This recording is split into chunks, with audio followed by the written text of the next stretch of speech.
તો મિત્રો હમણે બહુ વિરોધ થઈ રહ્યો હતો કારણ કે કિંજલ રબારીને જે ભાગી ગયા હતા તે પાછા આવી ગયા છે એટલે બધું સમાધાન થઈ ગયું છે પણ એમના વિશે હજી લોકો પણ શું બોલી રહ્યા છે એ આપણે અત્યારે ધ્યાનથી જોવાનું છે તો આ વિડીયો કહી નાખો શેર અને ધ્યાનથી તમે આ સાંભળો કે લોકો શું બોલી રહ્યા છે. કેમ છો? મજામાં? દેવવાય સાંતલપુર. આ અમુક ખોટી કોમેન્ટ કરે છે ને કોમેન્ટ વાળાને કહેવાનું ને આ કિંજલ વિશે જે આ જો હાથ નાખી ગયો ને માલધારીમાં એને જ કહેવાનું આ ચૌધરીને આ ખાસ એને જ કહું. પણ જો એને કાંઈ પાવર રહેતો હોય ને અને એના વિશે કોઈ ઉડતા તીર લેતા હોય ને તો જાતું છે વાડમાં ગરી જશે ગાંડમાં. એટલે માલધારી સમાજ ભેગો આહિર સમાજ સાથે જ છે, સાથે જ રહેવાનો છે. આહિર ભરવાડ રબારીને ચારણ એક છે. આટલું યાદ રાખો. ચાર વર્ણમાં વચ્ચે કોઈ હાથ નાખશે ને પછી ઊંચી નીચીનો થશે ને કોઈ પણ સમાજ હોય તો એને મૂકવામાં નહીં આવે ને ખોટી કોમેન્ટ ભરવાઓ કરતા નહીં. દેવવાય સાંતલપુર મારો ઉખેડી લેજો અને ચૌધરીને ખાસ કહેવાનું કે તારી બેન દે, અમારામાં રિવાજ છે હાટે દેવાનો. તારી બેન દે, તને ખબર પડે કે રબારીને એટલે તારી ઓકાત તું દેખાડશો રહ્યો. પડવીના પેટના હાથ નાખીને પછી ઊંચી નીચીના થતા હોય તો ઘર ભેગી ન થઈ જાય ડોફાઓ. દેવવાય સાંતલપુર ને વિડીયો શેર કરજો ને ખોટી કોમેન્ટ કરતા ને કે મા બેન ની ગાડું ખાવી હોય તો કરજો. જય દ્વારકા. ચૌધરી સમાજની બેન ને ભાઈ આજ આડે અહુડે રોવે હરા. તમે મો આજ આખા દાડાના વિડીયા જુઓ હરા. અને રબારી સમાજની દીકરી લઈ ગયા હતા તે ચૌધરી સમાજે પાછી હોપી એવું કદાચ તમે મેં બધું સોશિયલ મીડિયાથી જોયું છે. તો હવે અત્યારે આપણે જોવાનું વિધિ છે કે આપણે ચૌધરી સમાજમાં તો ઘણા આગેવાનો છે અને ભાભરનું રૂની તો ચૌધરી સમાજનો ધંભ ચૌધરી સમાજનું છે. તો અત્યારે છે આ દાડા ઉધી ભાઈ આટલા દાડા કોઈ આની મદદે ના આવ્યું એટલે નાના માણસની મદદે કોઈ નથી આવતું. આનો અર્થ એવો થયો તો જ તમારા ઘરમાં આવીને રબારી લઈને જતો રહ્યો હોય ને એનો અર્થ તો એવો થયો. તો કેટલા દાડા તમે અમને ભૂતા રહેશો? તો કદાચ જો રોનીમાં આવું બનતું હોય તો નાના નાના ગોબડામાં તો બધે આવું બનવાનું છે. પછી તો હજી આગેવાનો તો કદાચ હજી ગોદડો ઓઢી ઓઢી હુતાવાથી આગેવાનો ને જગાડો ચૌધરી સમાજમાં કે તમે તો કદાચ ગરીબ ઘરના માણસને કોમ નહીં આવે તમે ચેને કોમ આવશો? રૂપિયાવાળાને કોમ આવશો? આનો અર્થ એવો થાય છે આ ગરીબ માણસ છે તો અહીંયાને ન્યાય ચૌધરી સમાજે અપાવવો જોઈએ અને 18 વરણ ભેળી રહીને અને ન્યાય હલાવવો જોઈએ. રબારી સમાજ હોય કે રાજપૂત હોય કે દરબાર હોય ગમે તે હોય. બાકી આ બેન આડે અહુડે રોવે છે ને ભાઈ આડે અહુડે રોવે છે તો આનો નિરાકરણ લાવવા જરૂર મારો વિડીયો શેર કરજો. જય ગોગા મહારાજ. ભાઈ અત્યારે સમાચાર થાય છે કે કિંજલ રબારી પાછી ઘરે આવી ગઈ છે. તો હવે ઘરે આવે કે શમશાનમાં જાય રબારી સમાજને કાંઈ ફેર ન પડે. જય દ્વારકાધીશ. હું છું અમીર બારાડી ફ્રોમ દેવભૂમિ દ્વારકા. હવે કિંજલબેન રબારી પાછા આવી ગયા છે, સારી વાત છે. એટલે હવે ભવિષ્યમાં આપણા સમાજે માલધારી સમાજે હવે પછી ધ્યાન રાખજો. અને હું તો કહું એના બધાના આપણી જે દીકરીઓ હોય એના ઓરિજિનલ ડોક્યુમેન્ટ લોકરમાં જ રાખવા. આધાર કાર્ડ, એલસી, એનું બધું ઓરિજિનલ જન્મ તારીખનો દાખલો તો જ સેફટી. અને બીજા નંબરમાં મોબાઈલ મર્યાદા સ્ટેજ ઉપર ચડવા દેવી કે ના ચડવા દેવી એ બધાના જવાબદાર એના મા બાપની રીએ. એટલે ક્યાંય સમાજ જવાબદાર રહેતો નથી. ભવિષ્યમાં ભૂલ તમે કરો હો તો તમે ભોગવજો. ક્યાંય સમાજ આમાં બંધાતો નથી. તમે તમારી દીકરીને લાલચ ઉપર કરવા દેજો. જે કરો એના જવાબદાર મા બાપ ખુદ રહેશે, સમાજ ક્યાંય ના રહીએ. એટલે આ બધા માલધારી સમાજ આમાંથી કંઈક શીખજો અને ભવિષ્યમાં આવી ભૂલ ના થાય એના માટે કંઈક વિચારજો.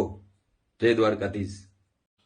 છેલ્લા 2-3 દિવસથી સમાજમાં એક બનાવ બન્યો તો ઘણી બધી નવી નવી વાતો ચાલતી હોય છે.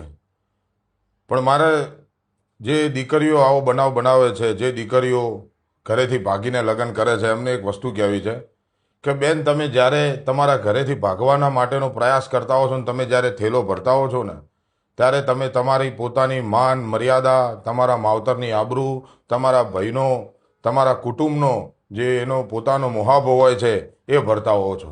એની આબરૂ તમે થેલામાં ભરતા હોવો છો. દરેક સમાજની, દરેક સ્ત્રીની પોતાની એક જવાબદારી હોય છે અને દરેક સમાજની જે દીકરીઓ છે એના સમાજની આબરૂ અને એના કુટુંબની ઇજ્જત હોય છે, જેને પોતાના માવતર હાથમાં પંપાળી રમાડી અને મોટી કરતી હોય છે. આંતરજ્ઞાતની લગ્ન થતા હોય છે પણ દરેક સમાજના પોતાના અલગ અલગ રિવાજો હોય છે અને એમાં ઘણા બધા સમાજો એવા છે કે જેમાં આવું બધું સ્વીકારવામાં નથી આવતું. એ દરેક સમાજ અલગ અલગ વિષયોથી બંધાયેલો હોય છે. પણ અમુક સમાજ એવા છે જેમ કે અમારો રબારી સમાજ, અને અમે પોતે એવું વિચારીએ છીએ કે અમે અમારા ગોળામાં રહીએ ત્યાં સુધી વધુ સારું અને અમને એમાં જ મજા આવે છે. તો જે બહેનો આવા પગલાં ભરતા હોય છે એમને હું એવું કહેવા માગું છું કે બેન, ક્યારેય એવું પગલું ના ભરો અને તમારા પરિવારને અને તમારા સમાજને દુઃખ થાય. અને દરેકના મા બાપને એવું હોય છે કે મારી દીકરી સારા ઘરે જાય, એનું સારું ઘર થાય અને એનું જીવન સુખી સંપન્ન રહે. ક્યારેય કોઈના માવતર પોતાની દીકરીઓ માટે ખરાબ વિચારતા નથી. તમારો 2 મિનિટનો નિર્ણય તમારી જિંદગી પણ બગાડે છે અને તમારા પરિવારને આખી જિંદગી નીચું જોવું પડતું હોય એવું તમે પગલું ભરી રહ્યો છો. તો મિત્રો અને દરેક સમાજની બહેનોને હું કહેવા માગું છું કે ક્યારેય એવું પગલું ના ભરો કે તમારા સમાજને અને તમારા માવતરને નીચું જોવું પડે, અને સમાજની સાથે રહો અને તમારા માવતરનો નિર્ણય હોય એ પ્રમાણેના તમે આગળ તમારા જીવનના નિર્ણયો લો, તો તમારું જીવન પણ સુખી રહે અને તમારા માવતરનું ને તમારા કુટુંબનું પણ જીવન સુખી રહે. તમારો એક નિર્ણય તમારા મમ્મી પપ્પાને અને તમારા ભાઈને કે તમારા કુટુંબને પોતાના ઘરની બહાર પગ મૂકતા પણ શરમાવે છે. અને સમાજનો તાજેતરનો બનાવ બનેલો હતો, એમાં રબારી સમાજના જે પણ યુવાનોએ, આગેવાનોએ જે મહેનત કરી, એમનું ખરેખર હું એમની હિંમતને બિરદાવું છું. એમને સમાજ માટે જે કામ કર્યું એ ખરેખર સમાજ માટે બહુ ઉપયોગી થયું. અને જે પણ બીજા સમાજે આમાં જે પણ સલાહ આપી કે જે પણ કંઈ ભાગ ભજવ્યો, એ સર્વનો પણ ખૂબ ખૂબ આભાર. દરેક સમાજની પોતાનો મુહાબો જળવાઈ રહે એવી આશા રાખું છું. જય હિન્દ, જય ભારત, જય દ્વારિકાધીશ. વ્યક્તિગત આ વાત કરી રહ્યો છું. તારો વિડીયો બેન મેં એક સોશિયલ મીડિયામાં જોયો મારી બેન. એમાં બેન તું એવું બોલે છે કે મેં મારી મરજીથી લગ્ન કરી દીધેલ છે. તો તે લગ્ન કરી દીધા છે, તું જી અમને તો ખબર પડી, પણ તે લગ્ન કરી દીધા છે આવી જાહેરાત કરતા બાકીની બધી વાત કરતો તારો વિડીયો પાડ્યો, એટલે મારે તને જવાબ આપવો યોગ્ય લાગ્યો, એટલે હું તને આ કહી રહ્યો છું. તું તો બેન પહેલા જ કહેતી હતી કે હું તો જવાની, કોઈના કીધામાં નહીં રહેવાની, ના તારા શબ્દો મારી હોબળેલા હતા, મને તો ખબર હતી કે તું જવાની અને તું જી. પણ એના પછી તું જે સોશિયલ મીડિયામાં ઉપાડો લીધો છે, વિડીયા મેલે છે બનાવી, એટલા માટે બેન તને કહેવાની જરૂર પડી છે. હો, તું એવું કહીશ કે સોશિયલ મીડિયા પર મારો વિરોધ થઈ રહ્યો છે, સોશિયલ મીડિયા પર મારા પતિનો મારો વિરોધ થઈ રહ્યો છે, તો બેન શું કરીએ? તને 5 જણા તેડવા મેળ લે? તને ઘેરથી પહેણાઈને મેલી છે તે તને 2 જણા તેડવા મેળ લે? એટલે સોશિયલ મીડિયામાં જ્યારે તું સમાજમાં હતી, સમાજના સારા કાર્યો કરતી હતી, તું ગાતી હતી, ત્યારે આ જ સમાજ તને હાર પહેરાવતો હતો, તને 5 રૂપિયા પહેરવણી આલતો હતો, તને સમાજ માન પાન ઘણું બધું આલ્યું. ત્યારે તું સમાજમાં વ્યવસ્થિતપણે રહી ત્યારે તે તારી મર્યાદા તોડી એટલે સમાજ તને જૂતોનો હાર જ પહેરાવો. બેનો સોશિયલ મીડિયા પર પહેરાવે, તું લાઈવ ચોક આવી જાય તો તને જૂતોનો જ હાર પહેરાવે. તે પોતે કાર્ય એવું કર્યું છે એમ. બીજું તું એવું કહીશ કે પૈસા કમાતી હતી તાર સુધી હારી લાગતી હતી, તો બુન કોના માટે કમાણી? તારા પોતાનો વ્યક્તિગત સ્વાર્થનો વિકાસ કર્યો, કદાચ બહુમાં બહુ તો તે તારા પરિવારનો વિકાસ કર્યો.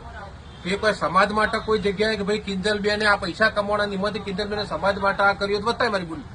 એટલે તું પૈસા કમાણી તાર સુધી તારા ઘરના હારી લાજી હોય, સમાજ માટે તો આ મુદ્દો રહેતો નહીં. અને